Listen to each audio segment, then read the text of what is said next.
رضی اللہ تعالیٰ عنہ شام کے حاکم کے پاس وہ خط لے کر روانہ ہوئے۔ شام کے سرحدی علاقے میں غسانی قبیلہ آباد تھا، اور یہ بہت بڑے قبائل میں سے ایک قبیلہ تھا، اور اس قبیلے کا جو سردار تھا اس کا نام ہے شرحبیل یا شرحبیل، یہ دونوں طرح سے لکھا جاتا ہے۔ موتا کے علاقے میں شرحبیل جو ہے اس کا سامنا ہوا حارث بن عمیر رضی اللہ تعالیٰ عنہ کے ساتھ، اور اس زمانے میں آپ جانتے ہیں کہ سفیر جو ہے اس کی بڑی عزت اور تکریم کی جاتی تھی، لیکن شرحبیل نے اپنے اندر کے بغض اور عناد کے ساتھ حضرت حارث بن عمیر رضی اللہ تعالیٰ سے چند ایک باتیں کی، اور چند ایک باتیں کرنے کے بعد حارث بن عمیر رضی اللہ تعالیٰ عنہ کو قتل کرنے کا حکم جاری کر دیا۔ یوں اس دور کی تاریخ میں یہ پہلا سفیر تھا جسے بڑی بے دردی سے بغیر کسی نقصان کے، بغیر کسی معاملے کے بے گناہ حضرت حارث بن عمیر رضی اللہ تعالیٰ عنہ کو شہید کر دیا گیا۔ رسول اللہ صلی اللہ علیہ وسلم کو یہ پتہ چلا کہ میرے سفیر کے ساتھ یہ معاملہ ہوا، تو نبی سرور عالم صلی اللہ علیہ وسلم نے حضرت حارث بن عمیر کے قتل کا بدلہ لینے کے لیے مسلمانوں کو تیار کیا کہ ہم نے اپنے اس ساتھی کے قتل کا بدلہ لینا۔ یوں یہاں اصحاب سیر یہ بیان کرتے ہیں کہ کسی بھی سفیر کا جو قتل ہے اس کے اوپر سب سے پہلے اگر دنیا میں کسی نے مؤثر طور پہ کوئی قدم اٹھایا تو وہ رسول اللہ صلی اللہ علیہ وسلم۔ ایک سفیر، اس کی قدر و قیمت یہ ہے کہ رسول اللہ صلی اللہ علیہ وسلم لشکر تیار کرتے ہیں، 3000 کا لشکر ہے جو حارث بن عمیر رضی اللہ تعالیٰ عنہ کا بدلہ لینے کے لیے روانہ ہو رہا ہے مدینہ طیبہ سے۔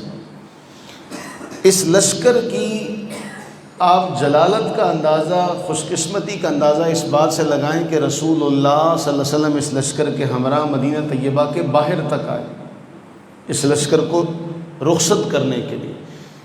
3 میل کا سفر ہے جو رسول اللہ صلی اللہ علیہ وسلم نے ان کے ہمراہ کیا مدینہ طیبہ کے باہر تک۔ کہا یہ جاتا ہے کہ مقام ثنیۃ الوداع جو مدینہ طیبہ سے باہر تھا وہاں تک نبی سرور عالم صلی اللہ علیہ وسلم تشریف لائے، اور پھر اس پورے لشکر سے جو 3000 کا لشکر ہے رسول اللہ صلی اللہ علیہ وسلم نے کچھ نصیحتیں ان کو فرمائیں، اور لشکر کا امیر بنایا حضرت زید رضی اللہ تعالیٰ عنہ کو، سفید رنگ کا جھنڈا انہیں عطا کیا۔ اور صاحب سیرت سالار اعظم نے یہاں تک لکھا کہ رسول اللہ صلی اللہ علیہ وسلم نے اس لشکر کو فرمایا کہ سب سے پہلے حارث بن عمیر رضی اللہ تعالیٰ عنہ کی قبر انور پر جانا، اور وہاں جانے کے بعد پھر یہ کرنا کہ جتنے بھی لوگ وہاں موجود ہیں انہیں اسلام کی دعوت دینا۔ اگر وہ اسلام کی دعوت قبول کر لیں تو فبیہا ٹھیک، ورنہ پھر ان سے جنگ کرنا۔ یہ ہے رسول اللہ صلی اللہ علیہ وسلم کی نصیحت، کہ آپ نے اس موقع پر بھی پہلے یہ فرمایا کہ انہیں دعوت دینا، اگر وہ دعوت قبول کر لیں تو پھر ٹھیک ہے، ورنہ پھر جنگ کرنا۔ اور جنگ کے آداب کیا ہیں؟ فرمایا میں تمہیں اللہ سے ڈرنے کی نصیحت کرتا ہوں، اپنے ماتحتوں کے ساتھ بھلائی کی تاکید کرتا ہوں، اللہ کا نام لے کر کافروں کے ساتھ جہاد کرو، کسی کے ساتھ دھوکہ نہ کرنا، کسی کے ساتھ خیانت نہ کرنا، کسی عورت اور بچے کو قتل نہ کرنا، کسی بوڑھے اور گرجے میں رہنے والے جس نے دنیا چھوڑ دی ہو، تارک الدنیا ہو، اس کو بھی قتل نہ کرنا، کھجور کے درخت کو نقصان نہ پہنچانا، نہ کوئی درخت کاٹنا، نہ کسی مکان کو گرانا۔ کوئی مشرک تمہارے سامنے آ جائے تو اسے 3 باتیں پیش کرنا۔ نمبر 1، اسلام قبول کرو، اگر اسلام قبول نہیں کرتے تو جزیہ ادا کرو، اگر وہ یہ دونوں باتیں بھی ماننے کو تیار نہ ہو تو پھر اس کے ساتھ جنگ کرنا۔ جب کسی شہر کا محاصرہ کر لو اور دشمن صلح کے لیے ہاتھ بڑھائے تو اللہ کے حکم کے مطابق تم سے فیصلہ کروائے تو تم اپنی ثوابدید کے مطابق اچھا فیصلہ اس کے ساتھ کرنا۔ اگر کوئی عہد کرو تو اس عہد کو پورا کرنا۔ یہ نبی سرور عالم صلی اللہ علیہ وسلم کی نصیحت ہے اس لشکر کو۔ اب آپ اس نصیحت کو بھی دیکھیں کہ مسلمانوں کی تو ذمہ داری یہ تھی کہ ان ساری باتوں کو دنیا کے سامنے پیش کیا جاتا کہ رسول اللہ صلی اللہ علیہ وسلم قتل کا بدلہ لینے کے لیے لشکر روانہ کر رہے ہیں، اور اس لشکر کو بھی تاکید کرتے کہ ان پابندیوں کا خیال رکھنا۔ اور اس کے بعد رسول اللہ صلی اللہ علیہ وسلم فرماتے ہیں زید بن حارثہ رضی اللہ تعالیٰ عنہ تمہارے امیر ہیں، اگر زید شہید ہو جائیں تو پھر حضرت جعفر بن ابی طالب رضی اللہ تعالیٰ عنہ ان کو میں لشکر کا امیر مقرر کرتا ہوں، جن کا تذکرہ بھی ہم نے کل بھی پڑھا تھا اور ہجرت حبشہ میں بھی پڑھا تھا، جن کے آنے پر رسول اللہ علیہ السلام نے فرمایا تھا پتہ نہیں تمہارے آنے کی خوشی زیادہ ہے یا خیبر کی فتح کی خوشی زیادہ ہے۔ اگر یہ بھی شہید ہو جائیں تو عبداللہ بن رواحہ رضی اللہ تعالیٰ عنہ کو لشکر کا امیر مقرر کرتا ہوں، اگر یہ بھی شہید ہو جائیں، اگر یہ بھی شہید ہو جائیں تو پھر اہل لشکر کی مرضی ہے، جس کو چاہے اپنا امیر بنا لیں۔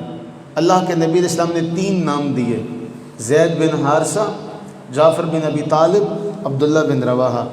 کوئی سمجھے، کوئی تو جانے رسول اللہ صلی اللہ علیہ وسلم کی زبان اقدس سے نکلنے والے جملوں کی حقیقت کو، کوئی تو ٹھنڈے دل کے ساتھ غور کرے۔ اس وقت کا ایک یہودی تھا جس کا نام تھا نعمان، اصحاب سیر نے یہ لکھا، پیر کرم شاہ الازہری رحمہ اللہ نے ضیاء النبی میں لکھا، اور دیگر اصحاب سیر لکھتے ہیں۔ وہ نعمان یہودی جو تھا وہ کہنے لگا کہ بنی اسرائیل کے جب انبیاء کسی کا نام یوں لیتے تو پھر اس کا مطلب یہ ہوتا تھا کہ یہ واپس نہیں آئیں گے، اور اس نے یہ الفاظ کہے، اس نے کہا اگر یہ 100 افراد کا نام بھی اس طرح کر کے لے لیتے تو 100 کے 100 شہید ہوتے، واپس نہ آتے۔ یہ یہودی کا یقین ہے کہ اسے نبی صلی اللہ علیہ وسلم پر وہ ایمان نہیں لایا، مسلمان نہیں ہوا، لیکن وہ اس وقت کے مسلمانوں سے کہتا ہے دیکھو ان تینوں کا نام لیا، یہ تینوں واپس نہیں آئیں گے۔ اور وہ زید بن حارثہ سے کہتا ہے کہ کوئی نہ کوئی نصیحت کر جاؤ، تم واپس نہیں آؤ گے۔ یہ جملے ہیں اس یہودی کے کہ وہ یہ کہنے لگا کہ انہوں نے جس کے نام لیے ہیں ان میں سے کوئی واپس نہیں آئے گا۔ اپنے نہ جانے اغیار کس قدر بھروسہ رکھتے ہیں، اغیار نہ مانتے ہوئے بھی زبان سے نکلنے والے لفظوں کی حقیقت کو کس قدر جانتے ہیں۔ اللہ کے نبی سرور عالم صلی اللہ علیہ وسلم نے لشکر کو الوداع کیا۔ جمعہ کا دن ہے، حضرت عبداللہ بن رواحہ جن کا 3 نمبر ہے، زید کے بعد جعفر اور جعفر کے بعد عبداللہ بن رواحہ رضی اللہ تعالیٰ عنہ اجمعین، انہوں نے سوچا واپسی تو شاید نہ آنا ہو، کیوں نہ آج جمعہ کا دن ہے، رسول اللہ صلی اللہ علیہ وسلم کی اقتداء میں جمعہ پڑھ کے لشکر کے ساتھ جا کے مل جاؤں گا۔ جمعہ کی نماز ہوئی، رسول اللہ صلی اللہ علیہ وسلم نے دیکھا کہ عبداللہ بن رواحہ سامنے ہے، تو حضرت عبداللہ بن رواحہ سے پوچھنا کہ اے عبداللہ تم یہاں کیا کر رہے ہو؟ حدیث کا مفہوم ہے، حضرت عبداللہ بن رواحہ رضی اللہ عنہ نے عرض کی یا رسول اللہ صلی اللہ علیہ وسلم پتہ نہیں واپسی ہونی ہے یا نہیں ہونی، موت اس کی وادی میں جا رہے ہیں، میں نے سوچا آخری اور جمعہ ہے اور نماز نہیں، جمعہ ہے 7 دن کے بعد جمعہ ہے، میں رسول اللہ صلی اللہ علیہ وسلم کی اقتداء میں ادا کر کے چلا جاؤں۔ اللہ کے نبی صلی اللہ علیہ وسلم نے جو جملہ ارشاد فرمایا، کائنات جب تک باقی رہے گی یہ جملہ اپنی آب و تاب کے ساتھ چمکتا رہے گا، فرمایا روئے زمین کی ساری دولت بھی خرچ کر دو تو ان لوگوں کے ثواب کو نہیں پا سکتے جو صبح میرے کہنے پر چل پڑے تھے۔ اصل معاملہ اطاعت رسول اور اتباع رسول میں ہے۔ یہ سمجھایا اس جملے نے کہ اے عبداللہ تمہاری محبتیں عقیدتیں سب اپنی جگہ، عبداللہ بن رواحہ نے کوئی گناہ تو نہیں کیا تھا۔ آج ہمارے ہاں لوگوں کو کچھ کہا جائے وہ کہتے ہیں یار ہم کون سا کوئی گناہ کر رہے ہیں، وہ گناہ نہیں کر رہے اللہ کے بندے، یہ دیکھو کہ عبداللہ بن رواحہ نے کوئی گناہ کیا تھا، کوئی ثابت کرے کہ عبداللہ بن رواحہ نے کیا غلطی کی تھی۔ اور لشکری تھا، لشکر کے ساتھ 4-5 گھنٹے میں لشکر نے کتنی دور تک چلے جانا تھا، چلیں 8 گھنٹے بھی لگا لیں، 10 گھنٹے لگا لیں، 1 دن کا فرق بھی ہو جائے تو لشکر کو جا کے آسانی سے مل سکتے تھے، اور 1000 کلومیٹر پر جانا ہے اور بتا بھی چکے ہیں کہ انہوں نے واپس نہیں آنا، بشارت بھی دی جا چکی ہے کہ اگر یہ شہید ہو جائیں ان کو بنانا، یہ شہید ہو جائیں ان کو بنانا، یہ شہید ہو جائیں تو جس کو چاہے بنا لینا۔ یہ کیا ہے؟ اس کے باوجود بھی عبداللہ بن رواحہ کو کہا جاتا لو انفقت ما فی الارض جمیعا، ساری روئے زمین کی دولت بھی خرچ کر دو، جو صبح سویرے نکلے ہیں انہوں نے جو ثواب پایا ہے ان کے ثواب کو نہیں پا سکتے۔ کاش اللہ تعالی ہمیں بھی اطاعت رسول کا فلسفہ جاننے کی توفیق عطا فرمائے۔ لشکر روانہ ہو جاتا ہے، شام کے ایک علاقے معان میں جا کے لشکر پڑاؤ کرتا ہے۔ شام کا علاقہ ہے اور معان کا جگہ کا نام ہے، وہاں جا کے پڑاؤ جب کرتا ہے تو پتہ یہ چلتا ہے کہ غسانیوں نے آس پاس کے سارے قبیلوں کو اکٹھا کر کے 1,00,000 افراد کی افواج ہے جس کو اکٹھا کیا ہوا ہے ہمارے مقابلے میں، اور پیچھے قیصر روم بھی تھا۔ ایک روایت میں یہ آتا ہے کہ قیصر روم نے 50,000 کی فوج تیار کی تھی، اور ایک میں آتا ہے کہ اس کے پاس بھی 1,00,000 کا لشکر تھا جو پیچھے موجود تھا، ریزرو تھا۔ اب 1,50,000 اور ایک روایت کے مطابق 2,00,000 کا لشکر ہے، 3,000 کی تعداد ہے، اور 3,000 کی تعداد کو پتہ چلتا ہے کہ ہمارا سامنا جو ہے وہ 1,00,000 کی تعداد والے لشکر سے، بڑے لشکر سے، اور جس کے ساتھ ہمارا کوئی جوڑ ہی نہیں بنتا۔ فیصلہ کیا جاتا ہے، مشورہ کیا جاتا ہے، 2 راتیں معان کے علاقے میں ٹھہر کے مسلمان یہ مشورہ کرتے ہیں کیا کرنا چاہیے۔ حضرت زید نے جو جملہ کہا تاریخ میں سنہری لفظوں کے ساتھ لکھا ہوا ہے، حضرت زید کہنے لگے ہمارا مقصود اور مطلوب کیا ہے، ہمارا مقصود و مطلوب کیا ہے؟ ان اللہ اشتری من المؤمنین انفسهم واموالهم بان لهم الجنہ، کہ ہمارا مال اور ہماری جان تو اللہ خرید چکا ہے جنت کے بدلے میں، ہم نے اللہ کے راستے میں قتال کرنا ہے، بس ہم قتال کریں گے۔ یوں یہ معاملہ حضرت زید رضی اللہ تعالیٰ نے اپنے لشکر کے سامنے رکھا، لشکر تیار ہو گیا، اور اس کے بعد حضرت ثابت نے کہا تم نے جنگ بدر نہیں دیکھی، تم نے جنگ بدر نہیں دیکھی، 3,000 کا لشکر ہے، اب اس میں کچھ نئے لوگ بھی ہیں، کچھ نئے افراد بھی ہیں، بدر میں تو 313 تھے نا، اس میں نئے افراد بھی ہیں۔ کہتے ہیں تم نے جنگ بدر نہیں دیکھی، کامیابی کثرت تعداد کے سبب نہیں ہوا کرتی، اللہ کی مدد و نصرت کے سبب ہوا کرتی۔ تم نے جنگ بدر نہیں دیکھی، کامیابی کا تعلق تعداد کے ساتھ نہیں ہے، یہ تو اللہ تعالیٰ کی نصرت کے ساتھ، تائید کے ساتھ ہے۔ اور پھر بہادری اور دلیری انسان کے نظریات، عقائد اور قوانین سے ہوتی ہے، افراد سے نہیں ہوتی۔ جب یہ جملے کہے گئے تو آپ یہ جانتے ہیں کہ کیا مورال تھا جو مسلمانوں کا بلند ہوا۔ حضرت زید بن حارث رضی اللہ تعالیٰ عنہ اسلام کا پرچم تھاما ہوا ہے اور دشمنوں پر ٹوٹ پڑے، لڑتے لڑتے حضرت زید بن حارثہ رضی اللہ تعالیٰ عنہ جام شہادت نوش کر گئے۔ حضرت زید بن حارثہ کے بعد یہ جھنڈا جو مسلمانوں کا جو سفید جھنڈا تھا جسے نبی سرور عالم صلی اللہ علیہ وسلم نے دیا تھا، حضرت جعفر رضی اللہ تعالیٰ نے وہ جھنڈا سنبھالا۔ حضرت جعفر رضی اللہ تعالیٰ کا دایاں ہاتھ کٹا، جھنڈا بائیں ہاتھ میں پکڑ لیا، بایاں ہاتھ کٹا، جھنڈا سینے کے ساتھ لگایا، گرنے نہیں دیا۔ کوئی اندازہ لگا سکتا ہے اس محبت؟ دونوں بازو کٹ گئے لیکن جھنڈا زمین پر نہیں آنے دیا۔ حضرت جعفر رضی اللہ تعالیٰ عنہ اس بہادری کے ساتھ لڑے تھے۔ صحیح بخاری کے روایت میں آتا ہے، آپ حیران ہو جائیں گے، 90 سے زیادہ زخم تھے جو حضرت جعفر کے جسم پر آئے تھے، اور اصحاب سیر نے لکھا کمال بہادری کا عالم یہ ہے ایک زخم بھی پشت پر نہیں آیا تھا۔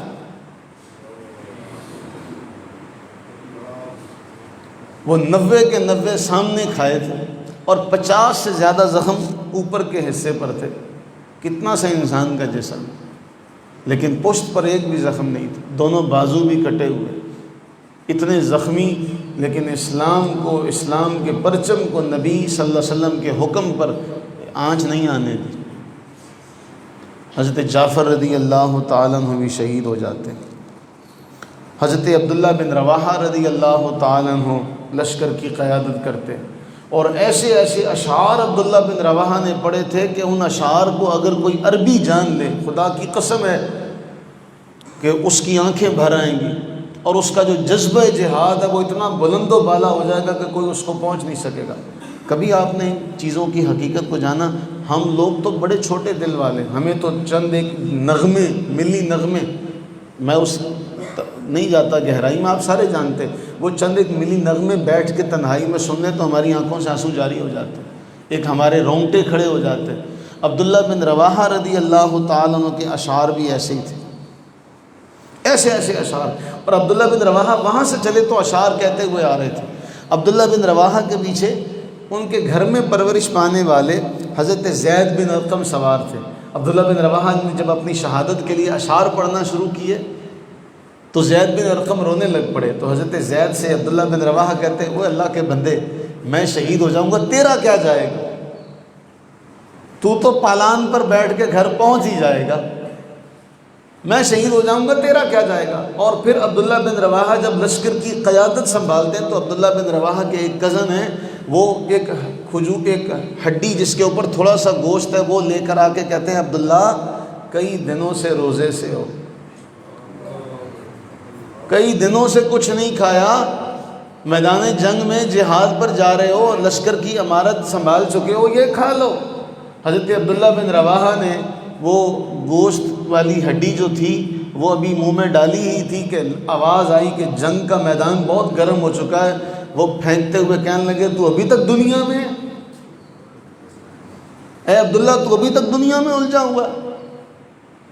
اور اس بہادری کے ساتھ عبداللہ بن رواحہ رضی اللہ تعالیٰ عنہ لڑے کہ آپ اس کا اندازہ نہیں لگا سکتے. عبداللہ بن رواحہ رضی اللہ تعالیٰ عنہ بھی شہید ہو گئے. رسول اللہ صلی اللہ علیہ وسلم کا فرمان پورا ہو چکا ہے. اور اس کے بعد ہوا یہ کہ لشکر میں کس کو امیر بنایا جائے، کس کو امیر بنایا جائے. حضرت خالد بن ولید رضی اللہ تعالیٰ عنہ کے نام قرۂ فال نکلتا ہے اور حضرت خالد بن ولید رضی اللہ تعالیٰ عنہ کو لشکر کا امیر مقرر کر دیا جاتا ہے.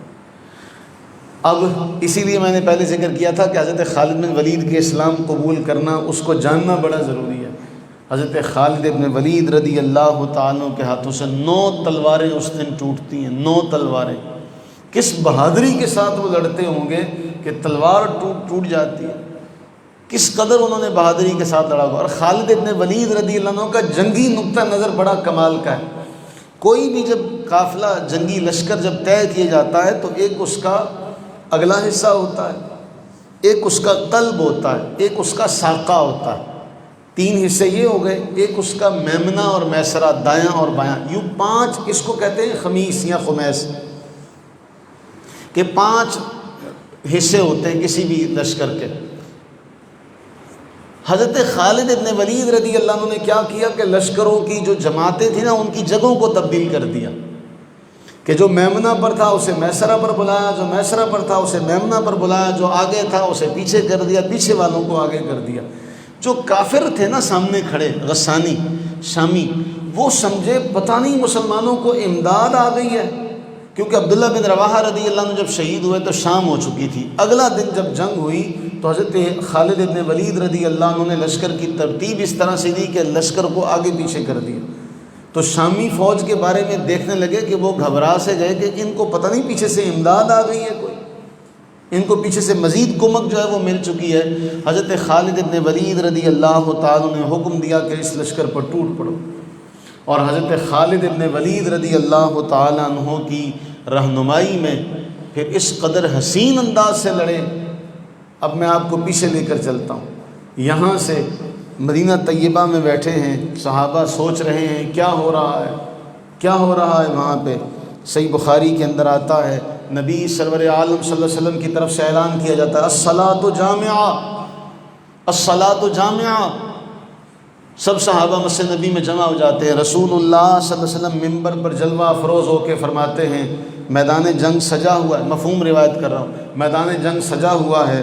حضرت زید بن حارثہ لڑتے لڑتے شہید ہو جاتے ہیں. رسول اللہ صلی اللہ علیہ وسلم صحابہ کے سامنے سارا نقشہ کھینچ رہے ہیں. رسول اللہ علیہ السلام فرمانے لگے جعفر نے میدان سنبھالا، جعفر کی شہادت اس طرح ہوئی رضی اللہ تعالیٰ عنہ. عبداللہ بن رواحہ نے میدان سنبھالا، عبداللہ بن رواحہ کی شہادت اس طرح سے ہوئی. اس کے بعد فرمایا اللہ کی تلواروں میں سے ایک تلوار نے قیادت سنبھال لی اور اللہ نے اس کے ہاتھوں پر فتح عطا فرما دی. مدینہ طیبہ میں بیٹھے رسول اللہ صلی اللہ علیہ وسلم صحابہ کو بیان کرتے جا رہے ہیں اور آپ کی آنکھوں سے آنسو بھی جاری ہیں، آپ کی آنکھوں سے آنسو بھی جاری ہیں. اور پھر جب یہ سارا معاملہ ہو گیا تو اس لشکر کی کارروائی سنانے کے لیے ایک صحابی رسول اللہ علیہ السلام کی بارگاہ میں پہنچے۔ اصحاب سیر نے لکھا کہ رسول اللہ صلی اللہ علیہ وسلم نے آنے والے اس صحابی سے فرمایا تم بتاؤ گے کہ میں تمہیں بتاؤں؟ تم بتاؤ گے کہ میں تمہیں بتاؤں؟ عرض کی اللہ کے رسول آپ بھی بتا دیں۔ بتا تو پہلے چکے تھے، ساری رودات جب سنائی وہ کہنے لگا اللہ کی قسم ذرا برابر بھی فرق نہیں، ذرا برابر بھی فرق نہیں۔ رسول اللہ علیہ السلام نے مدینہ طیبہ میں بیٹھے وہاں کے سارے معاملات کو دیکھا، خبر دی۔ اور علم کسے کہا جاتا ہے؟ پتہ نہیں کیوں یہ بحث میں لگ پڑتے ہیں کہ یہ تھا یہ نہیں تھا۔ ہم اور ہماری اوقات کیا ہم اس بارے میں بات کریں؟